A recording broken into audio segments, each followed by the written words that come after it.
Bapak, Ibu, dan Saudara sekalian, firman Tuhan akan kita renungkan dari Lukas 18 ayat 40-42 demikian. Lalu Yesus berhenti dan menyuruh membawa orang itu kepadanya. Dan ketika ia telah berada di dekatnya, Yesus bertanya kepadanya, "Apa yang kau kehendaki supaya aku perbuat bagimu?" Jawab orang itu, "Tuhan, supaya aku dapat melihat."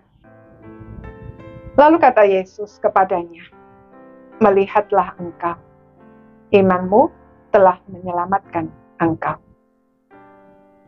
Saudara-saudara sekalian, pada umumnya orang tidak suka diinterupsi jika sedang melakukan sesuatu yang mereka anggap penting atau yang menjadi fokus hidup mereka.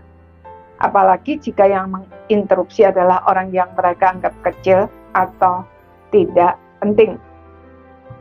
Itulah sebabnya para murid Tuhan Yesus gusar ketika dalam perjalanan ke Yerusalem ada seorang buta yang berteriak-teriak, "Yesus, anak Daud, kasihanilah aku."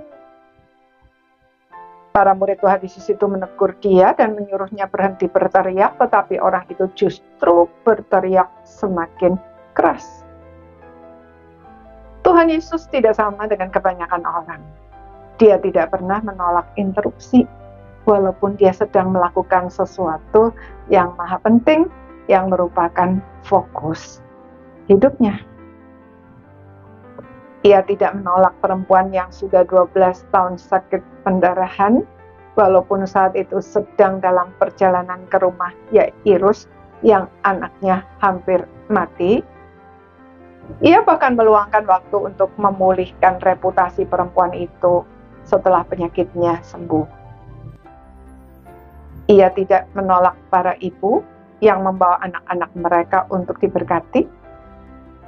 Dan saat itu juga ia tidak menolak orang buta yang memohon pertolongannya itu. Padahal saat itu dia sedang dalam perjalanan penting ke Yerusalem untuk menggenapi karya keselamatan bagi umat manusia, sebagaimana yang dinubuatkan di dalam Perjanjian Lama.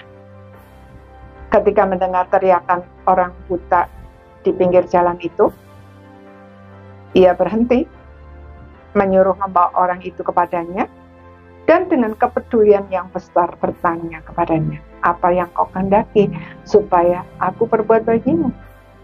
Dan dia menyembuhkan orang itu segera setelah mendengar jawabannya.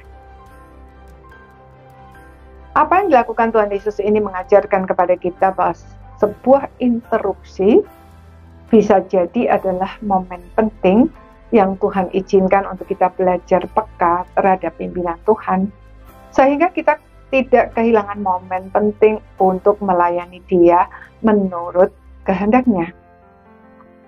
Dengan tidak menolak interupsi, justru membuat hidup Tuhan Yesus sebagai manusia yang hanya 33 tahun itu benar-benar efektif dan maksimal.